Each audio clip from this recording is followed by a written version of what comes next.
এই মুহূৰ্তৰ কেইটামান গুৰুত্বপূৰ্ণ খবৰ। PM কিষাণৰ হিতাধিকাৰীৰ বাবে ভাল খবৰ। শীঘ্ৰেই কৃষকৰ একাউণ্টত জমা হ'ব 21 নং কিস্তিৰ ধন। ইতিমধ্যে চৰকাৰে মুকলি কৰিছে হেল্পলাইন নম্বৰ। PM কিষাণৰ 21 নং কিস্তিৰ ধন পাবলৈ সাজু হওক আপুনি। দেশৰ লাখ লাখ কৃষকৰ বাবে ডাঙৰ খবৰ দিলে কেন্দ্ৰীয় চৰকাৰে। 4খন ৰাজ্যৰ কৃষকে লাভ কৰিলে PM কিষাণৰ 21 নং কিস্তিৰ ধন। যিকোনো মুহূৰ্তত PM কিষাণৰ ধন লাভ কৰিব কৃষকসকলে। সম্পূৰ্ণ নতুন নিয়মেৰে এইবাৰ দেশৰ কৃষকৰ একাউণ্টত জমা হ'ব ধন। ইতিমধ্যে 4খন ৰাজ্য পঞ্জাৱ, হিমাচল প্ৰদেশ, উত্তৰাখণ্ড আৰু জম্মু কাশ্মীৰত বিতৰণ কৰা হৈছে PM কিষাণৰ 21 নং কিস্তিৰ ধন। অতি শীঘ্ৰেই আন ৰাজ্যৰ কৃষকৰ একাউণ্টতো জমা হ'ব 21 নং কিস্তিৰ ধন। PM কিষাণৰ ধন লাভৰ বাবে আজিয়ে কৰি লওক eKYC আপডেট। যিসকল কৃষকে eKYC সম্পূৰ্ণ কৰা নাই অতি শীঘ্ৰেই সম্পূৰ্ণ কৰি লওক। আৰু লগতে আধাৰ কাৰ্ড, বেংক একাউণ্টৰ সৈতে সংযুক্ত নাই তেওঁলোকে নাপাব PM কিষাণৰ ধন। নিজৰ নিজৰ নথি পত্ৰ আৰু একাউণ্টসমূহ পৰীক্ষা কৰক। PM কিষাণৰ হিতাধিকাৰীৰ তালিকাত আপোনাৰ নাম আছে নে নাই সেয়াও পৰীক্ষা কৰক। আপোনাৰ যিকোনো সমস্যাৰ বাবে মুকলি কৰা হৈছে হেল্পলাইন নম্বৰ আৰু সেই বিশেষ হেল্পলাইন নম্বৰটো হৈছে 155261। আজি আমাৰ পৰৱৰ্তী খবৰটি খুবেই গুৰুত্বপূৰ্ণ, এটা বিগ ব্ৰেকিং নিউজ। অৰুণোদয় আঁচনিত ধন নোপোৱা মহিলাসকলৰ বাবে ডাঙৰ খবৰ। এতিয়াও যদি ধন পোৱা নাই ফোন কৰক আৰু লাভ কৰক অৰুণোদয় আঁচনি 1250 টকা। হয় দৰ্শকসকল, অৰুণোদয় আঁচনিত ধন নোপোৱা মহিলাসকলৰ বাবে চৰকাৰে দিলে ডাঙৰ খবৰ। এতিয়াও যদি আপুনি অৰুণোদয় আঁচনি 1250 টকা লাভ কৰা নাই তেন্তে চিন্তা নকৰিব, কিয়নো অৰুণোদয় আঁচনিত ধন নোপোৱা মহিলাসকলৰ বাবে চৰকাৰে মুকলি কৰিছে হেল্প ডেস্ক আৰু ফোন নম্বৰ। চৰকাৰে মুকলি কৰা সেই বিশেষ নম্বৰত আপুনি ফোন কৰি দিয়ক অভিযোগ, আৰু সেই বিশেষ ফোন নম্বৰটো হৈছে 1800-202-6256। প্ৰতিদিন আপুনি পুৱা 10 বজাৰ পৰা 6 বজালৈ ফোন কৰিব পাৰিব এই নম্বৰত। অৰুণোদয় আঁচনি লাভ নকৰা মহিলাসকলৰ বাবে ৰাজ্যৰ বিত্ত বিভাগে মুকলি কৰিছে এই হেল্পলাইন নম্বৰ।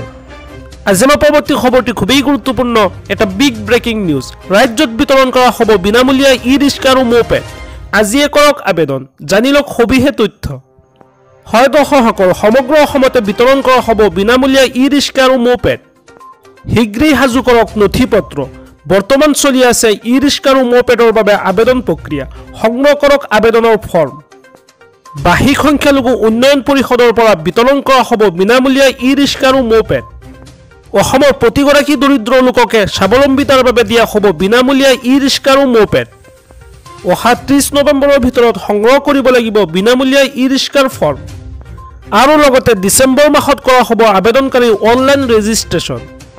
বিনামূলীয়া ই-ৰিক্সা আৰু ম'পেড পাবলৈ কি কি নথিৰ প্ৰয়োজন হ'ব সবিশেষ তথ্য জানি লওক। প্ৰথমতে বিনামূলীয়াকৈ ই-ৰিক্সা আৰু ম'পেড পাবলৈ হ'লে দিব লাগিব আয়ৰ প্ৰমাণপত্ৰ, আৰু লগতে দাখিল কৰিব লাগিব আবেদনকাৰীৰ সকলো বাধ্যতামূলক নথিপত্ৰ। নথিপত্ৰত বিসংগতি থকা আবেদনকাৰীয়ে নাপাব বিনামূলীয়া ই-ৰিক্সা আৰু ম'পেড। অসম চৰকাৰৰ বাৰ্ষিক সংখ্যালঘু উন্নয়ন পৰিষদৰ তৰফৰ পৰা কৰা হৈছে ঘোষণা। এই বছৰ আমি প্ৰথমতে ফৰ্ম বনাইছিলোঁ এই কাৰণে যে এটা পাব্লিচিটি হ'ব, মানুহে গম পাব বুলি। তো বিভিন্ন জেগাত এতিয়া মানুহ গম পাই গৈছে। বহুত হাজাৰ হাজাৰ মানুহে আমাক আগবাঢ়ি আহিছে, তেওঁলোকে এতিয়া অনলাইনত ৰেজিষ্ট্ৰেশ্যনত এপ্লাই কৰাৰ কাৰণে। তো অনলাইন ৰেজিষ্ট্ৰেশ্যন ডিচেম্বৰৰ 1 তাৰিখৰ পৰা ডিচেম্বৰৰ 30 তাৰিখলৈকে ৰেজিষ্ট্ৰেশ্যন হ'ব। আৰু অনলাইন ৰেজিষ্ট্ৰেশ্যন মনত ৰাখিব, আপোনালোকে কৰিব লাগিব www.linguisticminority.in কৰিব লাগিব।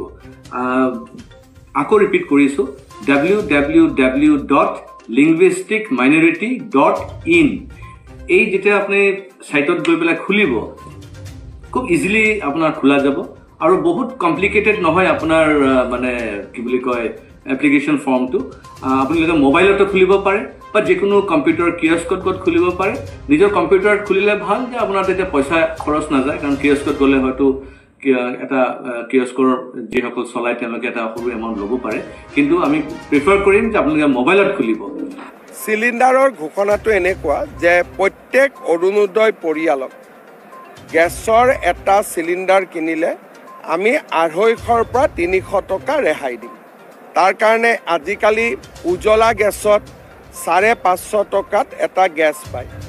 যদি চৰকাৰে 250 টকা দিয়ে, গেছটো 300 টকাতে পাব।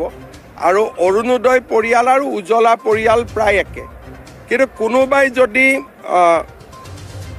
নন ছাবচিডাইজ গেছটো কিনি আছে 950 টকা তেতিয়াহ'লে তেওঁলোকৰ গেছৰ দাম 600 টকা হ'ব